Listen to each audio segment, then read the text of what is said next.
Okay, good afternoon. So, we are here for the Literature, Gender and Sexuality class ENGL 406 at Forman Christian College University. And I've invited a guest speaker for this class today.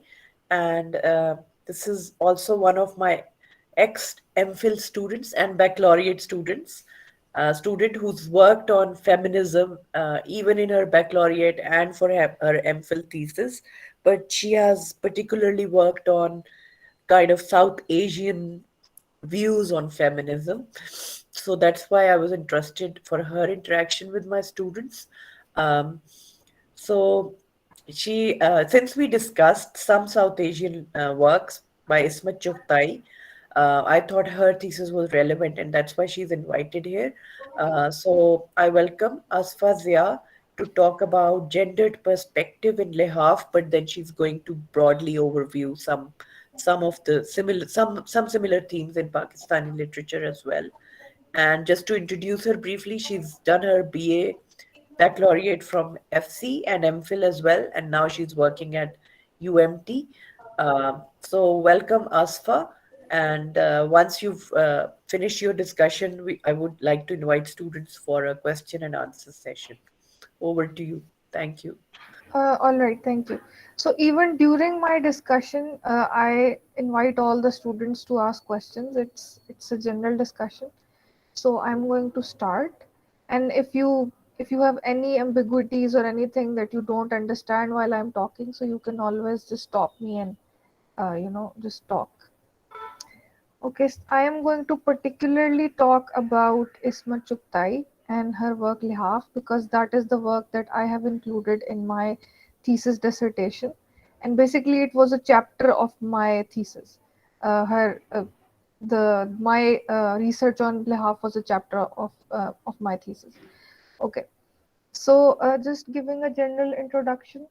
Lihaf is a 1942 Urdu story written by Ismat Chugtai, published in the Urdu literary journal Adbil Latif. It led to much controversy, uproar, and an obscenity trial, where Ismat had to defend herself in the Lahore court as well as for this work. She was asked to apologize, which she did not, and also won the case after the lawyers pointed out that the story makes no suggestion to a sexual act, and prosecution witnesses could not point out any obscene words, and the story is suggestive and told from perspective of a small girl.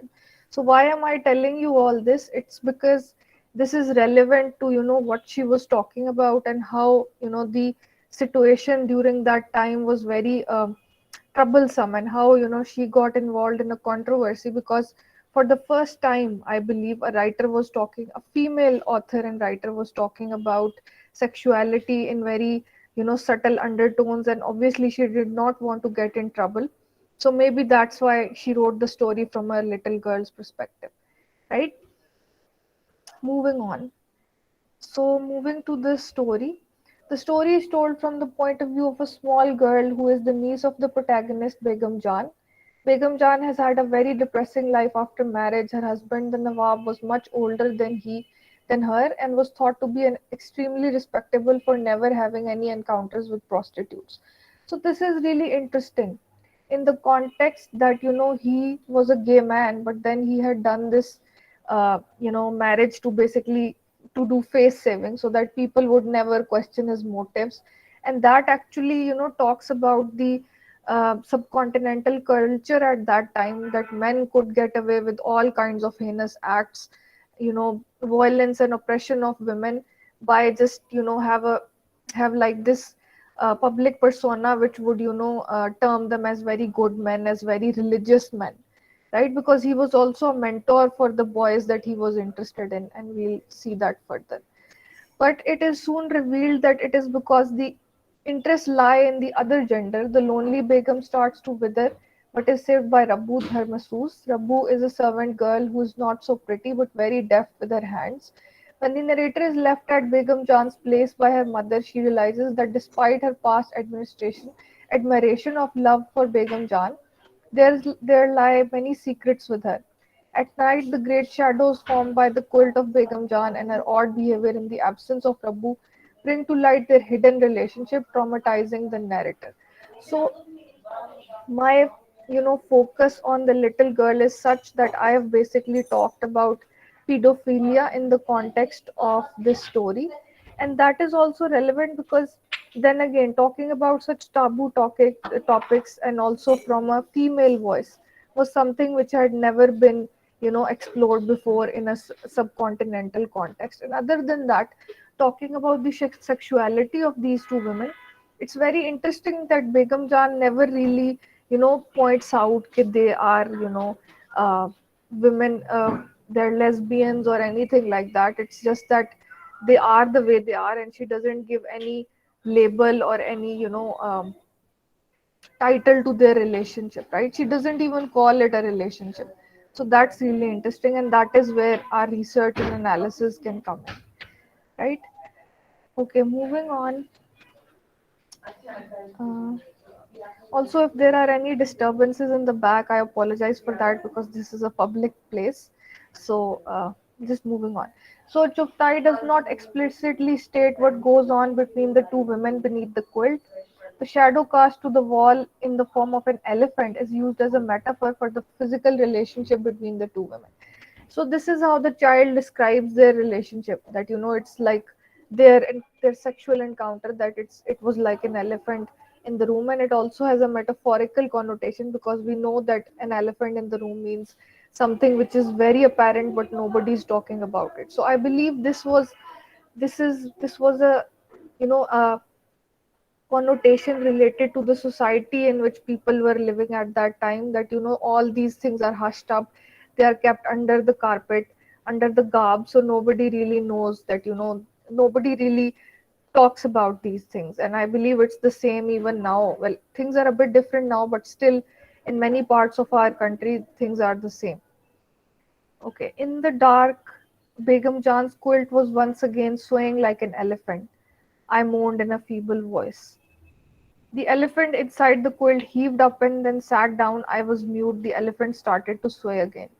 Chuktai refuses to say anything about the relationship between the two women till the very end. Towards the end of the story, when the girl resolves to peep beneath the quilt to check what is going on there, she exclaims, "Good God!" and plunges into her bed beneath her quilt. So this was a thing said by the child, but it also points towards this understanding of religion in the subcontinent and how it was portrayed, and then how is it that people were trying to deviate from it. So this itself was a deviation from religion, and we know that it's the same right now, right? Talking about Islamic culture and Islamic religion, these are something really pertinent that we need to understand, because homosexuality is not supported by the Islamic religion or the Islamic culture. And furthermore, people they have a hard time accepting even homosexual behavior or homosexuality in their communities and things like that, and it's the same even now. And also, this is really interesting that Chuptai does not make any direct she doesn't point out religion directly in any of her writings. I believe if you've read other stories, I believe it was something that you've read in this class is the husband. And sorry, I didn't go through that very carefully, but yeah, so even in that I believe there is no mention of religion in terms of unconventional acts or expressing your sexuality or anything like that. And I think in Manto it's kind of satirical, but here I think there are satirical instances, but no direct relation. Hence, the incompletedness of our self-representation leaves an identity vulnerable to the truth about our actual self. So this was my analysis, and it's kind of after doing my chapter and after doing research, I it's actually post all that, and I think that uh, the incompletedness of our self representation leaves an identity vulnerable to the truth about our actual self. These are some words are my own, and the others I've taken from The Second Sex, the book by Judith Butler. And it basically means that the incompleteness of our self representation. This basically implies that, when we are not able to express ourselves, when we are not able, when, there are external factors which are, oppressing us in terms of realizing our true identity. So that leaves an identity vulnerable to the truth about our actual self. So hence, we are not able to visualize or understand or actualize our, real self. Just as the falsehood of the representation leaves our identity in an untenable position in relationship to all of reality, right? So the second part of this sentence basically means that, just as the falsehood of the representation leaves our identity in untenable position in relationship to all of reality.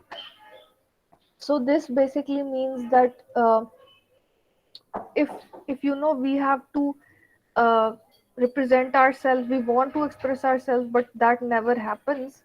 So then what it does is that it leaves a gap in our, personality, and in our, even in our gender roles, and even in the way that we express ourselves, in the way that we exist in a community. So then again we are never able to realize our true selves, because we are being oppressed, we are being forced to represent ourselves in a different manner as to our real self which we want to express, right? And also the culture, religion, and all these other factors, they come in terms of that. Okay, Chuktai was one of the most prominent writers of the Progressive Writers Association. She belonged to that generation of Muslim women writers who were able to taste the fruit of education and could make a foray into the field of literature owing to the ongoing process of transition of several middle and upper class Muslim homes into modern familial structures. The emergence of these writers is attributed to the project of modernity. So, this is also really interesting in the sense that, talking about class differences, we even see class differences in this story, that, Rabbu is a servant, and then Begum Jan is, the home owner. uh, well, the real owner is, the her husband, but then again, she is also, she enjoys a state of privilege, and the same, but then again her servant is in a really bad state. So this was also, which is attributed to the project of modernity, because this is how they were depicting that, there is a shift going on in the society, and this is how Chuktai was depicting it, that, these relations between upper and lower class women, and how, and these are there in her other writings as well, that, how they all play into the, the society and the community, and how do they depict the modernity. At the same time, these writers played a crucial role in constructing and contributing to the ongoing project. Their works hinged on the question, what does it mean to be modern? Is there any engagement with the impulse of modernization that gave birth to a body of literature that freely dealt with the female body, its aspirations and desires? So, talking about the modern women, this is why I wrote these words, because talking about the modern women and how she was trying to make her space, trying to exist in the modern society. On the Western end, we had writers like Judith Butler in the 1990s who were, talking about sexual emancipation, and, exploring your own sexuality and things like that. So obviously there would be like a ripple effect towards the South Asian societies as well, right? So, but then again, it was hushed up. It was difficult. There were a lot of protests. There was a lot of uproar when women wanted to, you know. Sorry, just wait a second. Uh, Sorry. Okay, where does uh,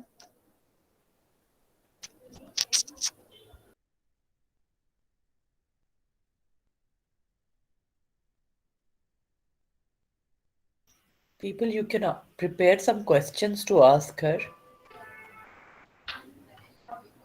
Okay, really sorry about that.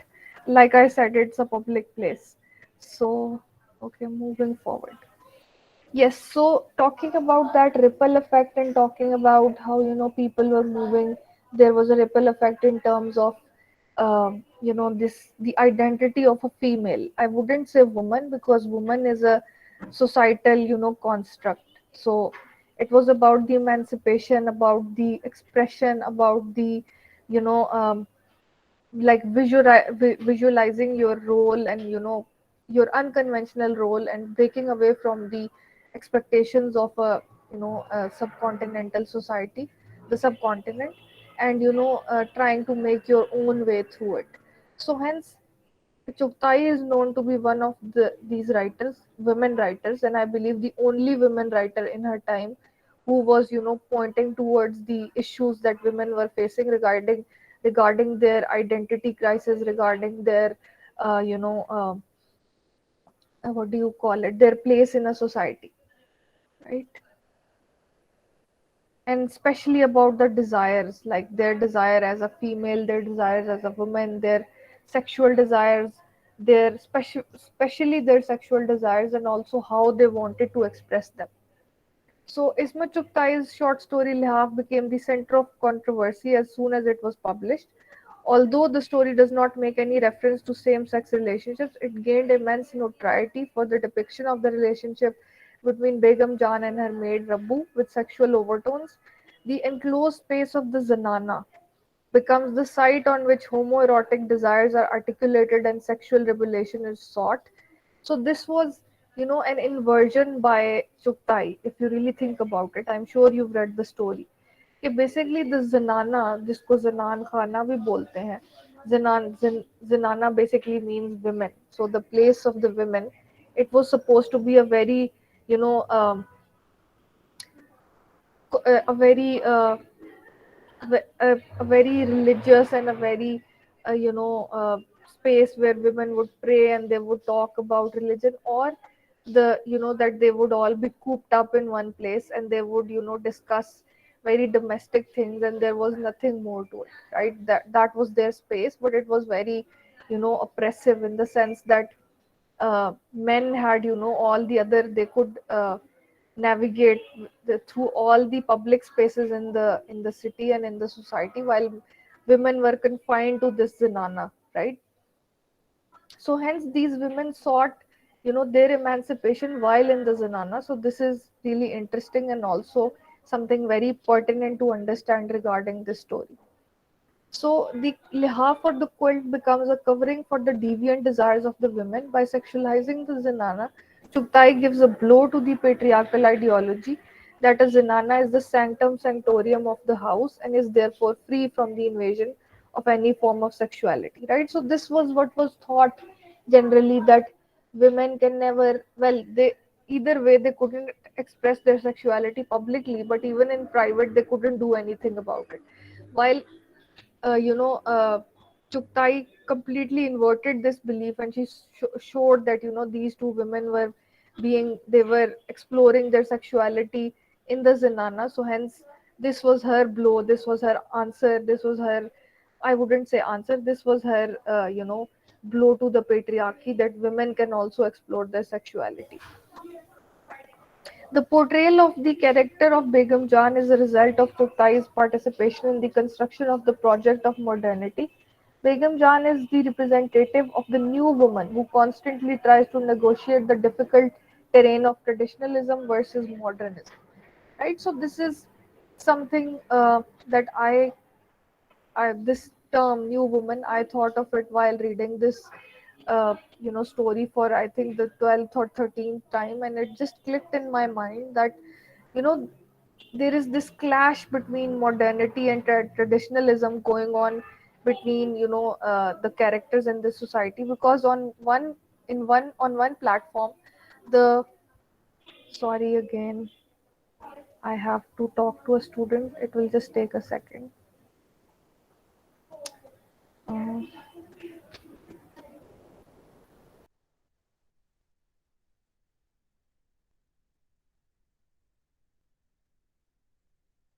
People, are you here? Yes, ma'am. Afifa and I are sharing we're sharing. the phone, the meeting, Okay. but we're here. Are you finding it useful? Yes, actually, we are. We're making notes. Okay, great. Okay. Yes, please carry on. I am really sorry, but this is how it is over here. Okay. So, talking about traditionalism versus modernization, if you look at the characters closely, especially Begum Jan and her husband, and then also the servant Rabbu, and the class difference which already exists. But then again, these two women coming together and then having a liaison, and then existing in the society where other women are obsessed. They were basically enjoying this place of privilege, right? So hence there is this clash between traditionalism and modernism, that in the beginning they are very you know uh, obedient women who would never even think of such things, but then suddenly they come together and it's something completely different, and they are able to explore their sexuality. So this this narrative is really unique in its expression. uh, I am labeled, so this is what Chuktai says. I am still labeled as the writer of Lihaf. The story brought me so much notoriety that I got sick of life. It became the proverbial stick to beat me with, and whatever I wrote afterwards got crushed under its weight. So, this is actually a line from my biography. You can search it up on the internet, it's there. And it was also translated by Emma Saduddin, and if I'm right, I believe she wrote it herself. So, right, so even she was kind of sick of this story, in the sense that there was so much talk about it and there was so much criticism, and she even had to go to court because of the content of the story. So it kind of became like a wave in itself, a wave of change, a wave of um social reform, in a sense, especially like by this story. Okay, hence the incompleteness of our self representation leaves an identity vulnerable to the truth about our actual self. Okay, this I have talked about. Chugtai not only lays a claim on her right to talk about the female body, but also asserts her right to discuss the pleasure and fulfillment that the female body seeks. These terms are also, this line is also, analysis after I read The Second Sex.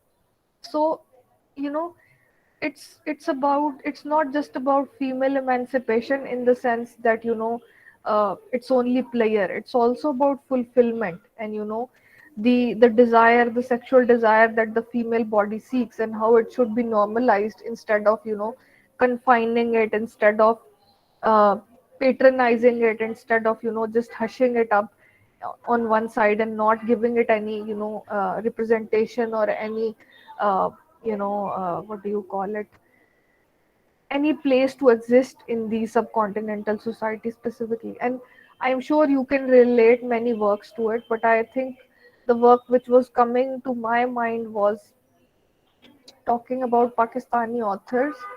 uh, I believe there was this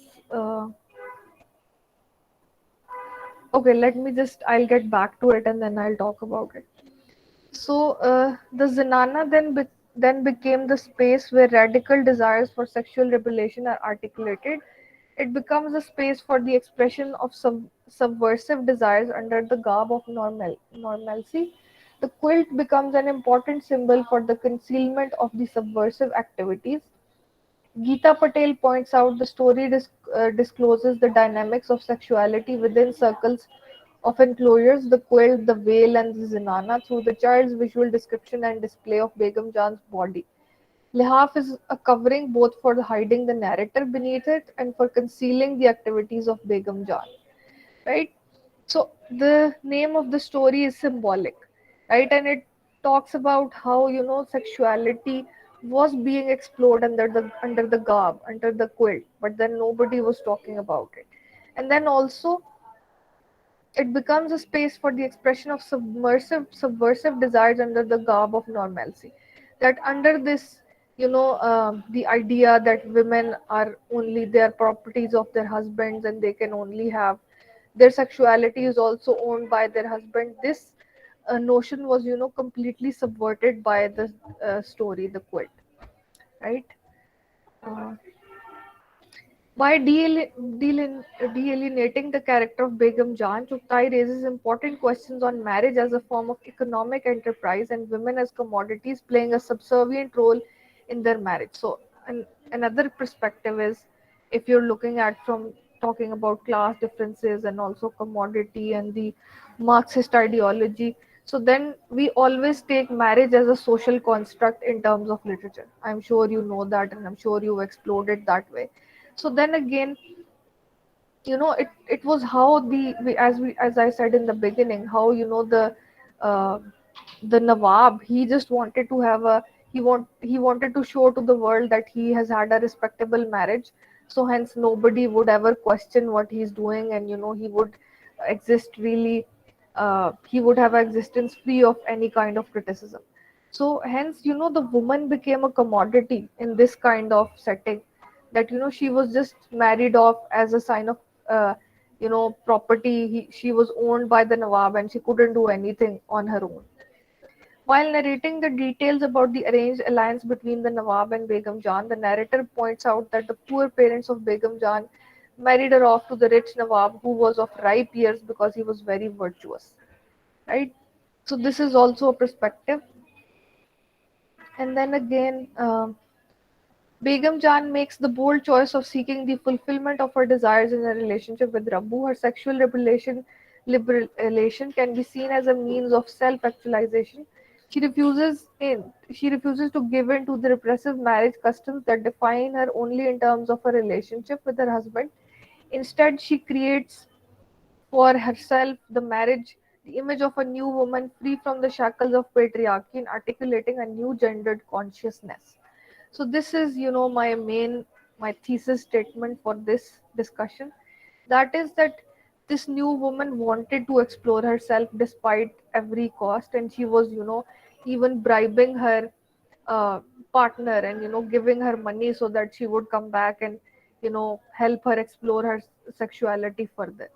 So this, the term which I have used is gendered consciousness, and this has also been taken from Butler, and it basically means that you break away from the conventional roles that are thrust upon you by the society, and you gain this consciousness that you are a person, that your self identity goes beyond these conventional norms of a society, right? So hence then you become gendered conscious. Begum Jan uses her sexuality as an instrument for her empowerment, although outwardly she abides by the patriarchal norms and possesses all the traits necessary for a virtuous woman and in a patriarchal setup. It was within the Zanana that she refuses to give up her needs and desires for sexual satisfaction, even if the only way left to her is to fulfill by them by resorting to a deviant way of sexual relationship. The impetus and the motivation for her homoerotic relation with Rabbu is the male relationship between the Nawab and the young students. So this is one perspective. It's not something that you have to agree with, but then again, this was also her kind of her revenge from, it can be taken in this context as well, that this was her revenge from her husband, that if you can be with boys, I can also be with other women. But it turned out to be, it might have started off as a revenge, but then it turned out to be something more, because she started enjoying her her sexual encounters with Rapu.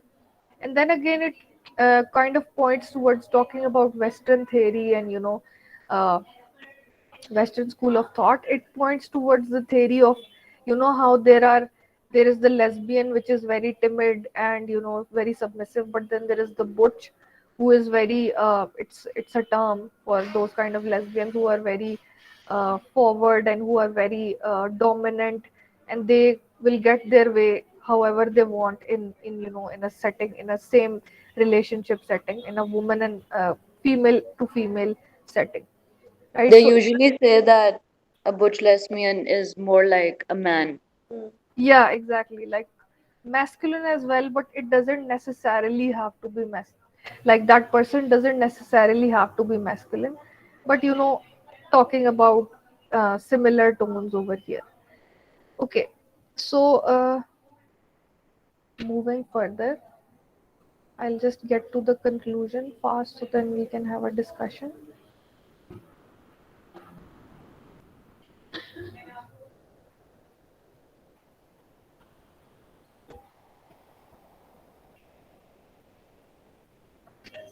Sorry.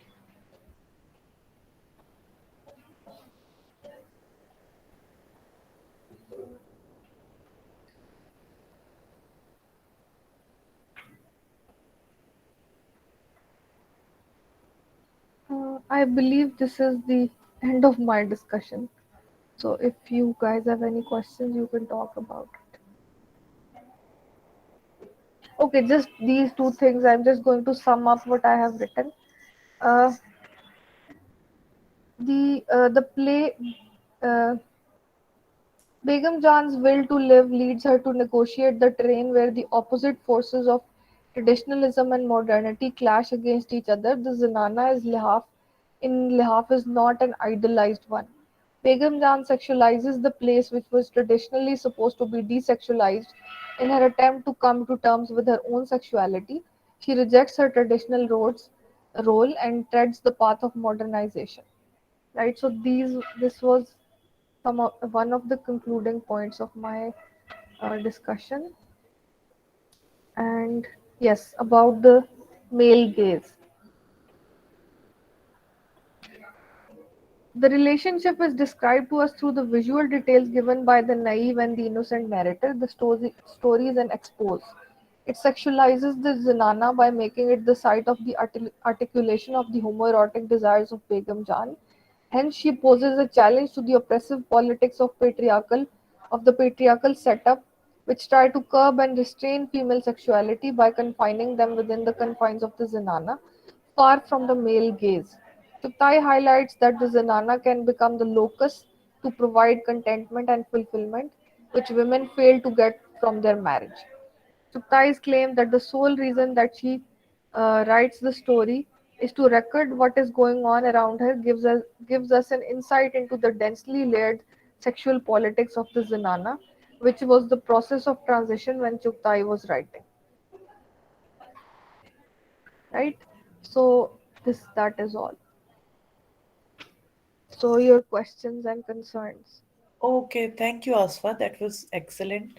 Thank So you. I hope I've been able to successfully engage students in some more thoughtful reflections on Lehaf. I really hope that they have more questions now after hearing my talk. So Okay, you're all everyone. welcome.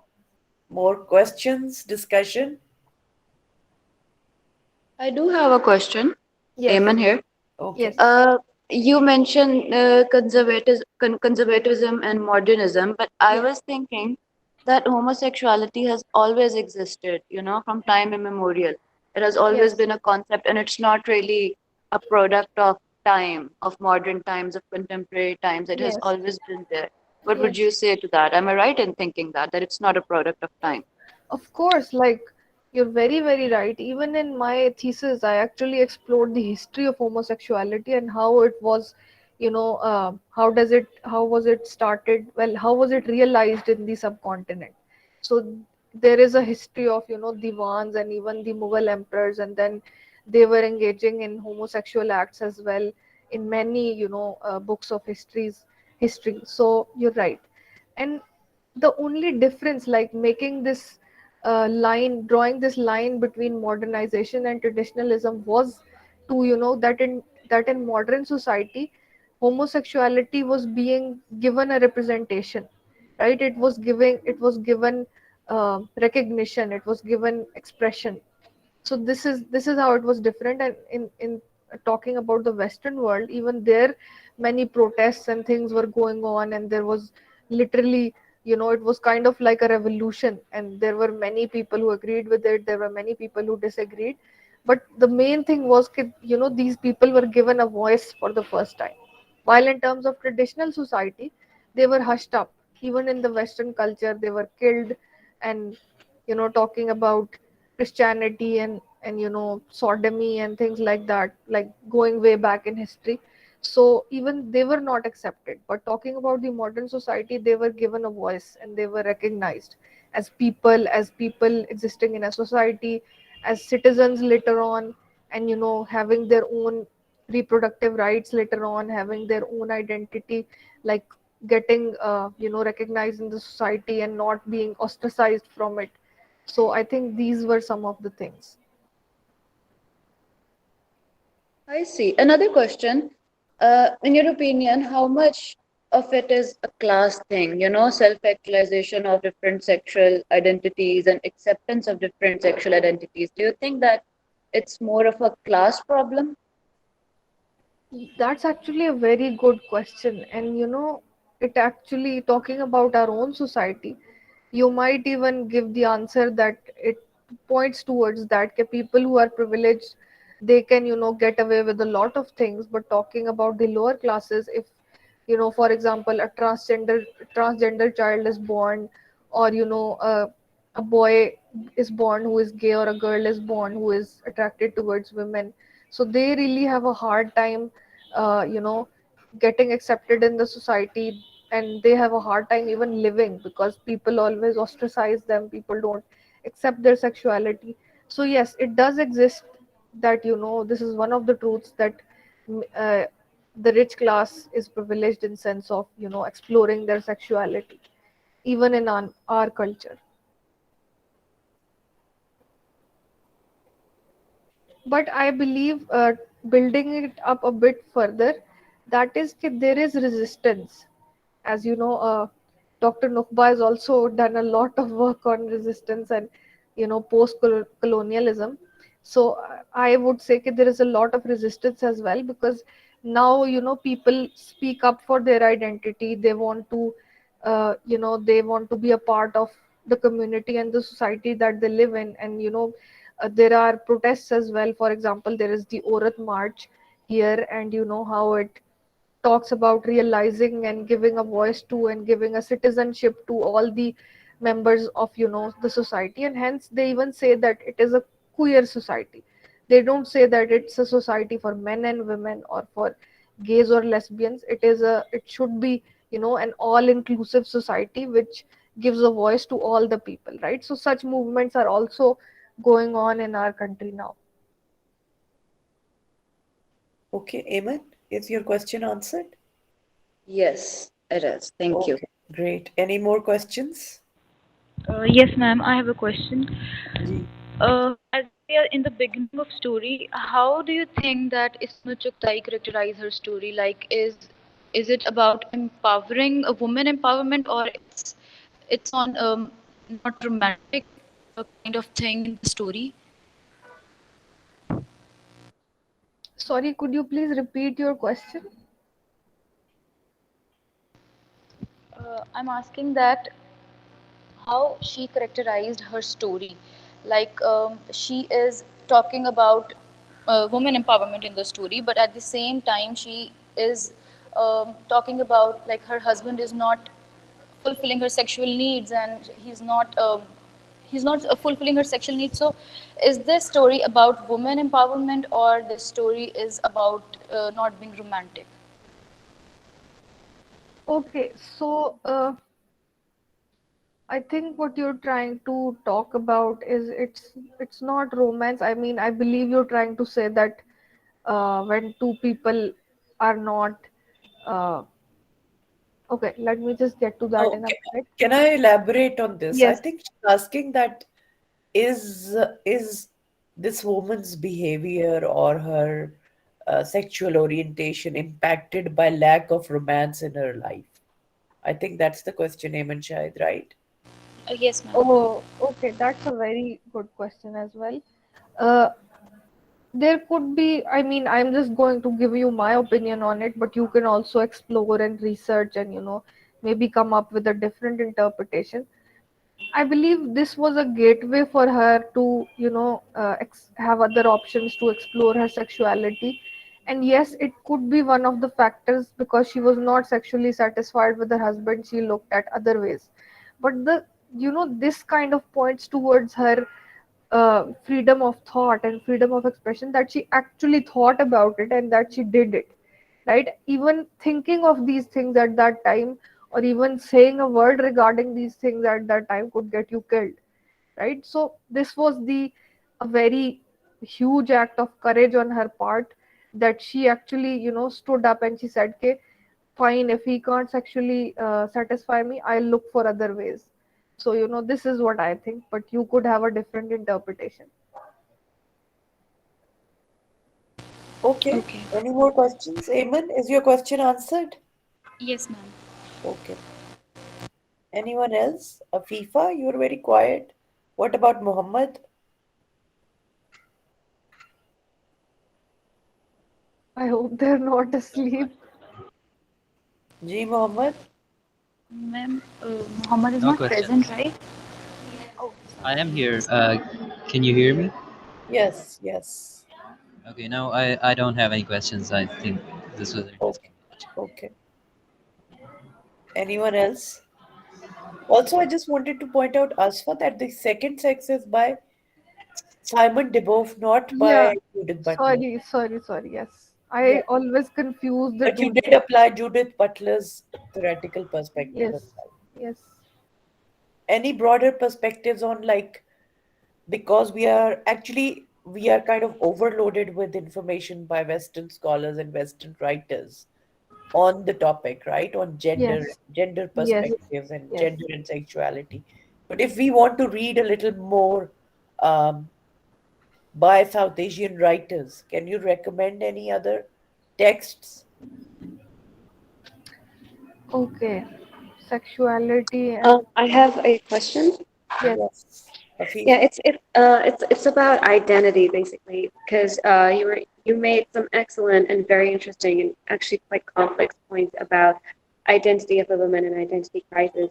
And I was just wondering, since I'm also doing my psychology thesis on identity, I was just wondering that um, is this locus of identity crisis of women uh, located externally or is it internal? Is it that the society and everything that's external, the external stimuli, they're so loud and so opposing all the time that it's just really hard for a woman to, it becomes like the woman starts doubting herself and starts blaming herself according to them, which leads to this constant existential and identity crisis? Or is it internal that despite her efforts to compose herself according to the um, society's wishes, she just can't get rid of that part of herself that is so true and so real to her? okay. I think you're right either way. It goes both ways. It's external and internal, and it becomes really loud, I think, internally when there is a what do you call it, cognitive dissonance, that you have a set of beliefs but you're not able to uh, realize them in the real world. You're not able to practice them in the real world. So there is cognitive dissonance, and that actually, like, this is my point of view, and that actually leads to an external resistance, that I need to represent, I need to express myself, I need to express my identity, I need to do something about it. So many people do that, while it can also have a very internal effect as well, because of the external world. If it's too loud, if it's too patronizing, if it's too exclusive, so that that could be a big problem. But talking about the contemporary times, I think that uh, these things are like really out, the cat is out of the bag, and everybody is talking about these things, and even in the media you get to see that rape cases and things like that, they're all really highlighted. And even people with different, well, not that much in our society, but still they're gaining some kind of recognition, because I believe a transgender school has also been made. But then again, it's a very slow process. So I think that's what's going on right now. Yes, Also, Asfa, can you quickly? I asked you for some more yes, suggestions, but I'm I had one more question as well. Sorry, and that was with reference to your work on lesbian desire in Bright Lines by Tanvi Nandini. yes, Like, how would you connect? And you've also worked on Divya Sood's Nights Like This, a yes, lesbian narcissist tale yes, and homonormative sexual pleasure. yes, So these are like Indian Bangladeshi writers, yes, and you placed them along with um, Ismat Chughtai, who's a Pakistani writer. So yes, overall, what is your perspective on South Asian um, responses towards lesbianism or sexuality or gendered issues Yes, after reviewing the works of all these writers? yes, I was getting to that. So the books that I have chosen are contemporary novels, the books that I chose. And the reason why I chose them was because I went through this really long process of finding some book which would talk about, female sexuality and women, women to women relationships or female to female relationships. And I only found this short narrative in Broken Verses by Kamila Shamsi.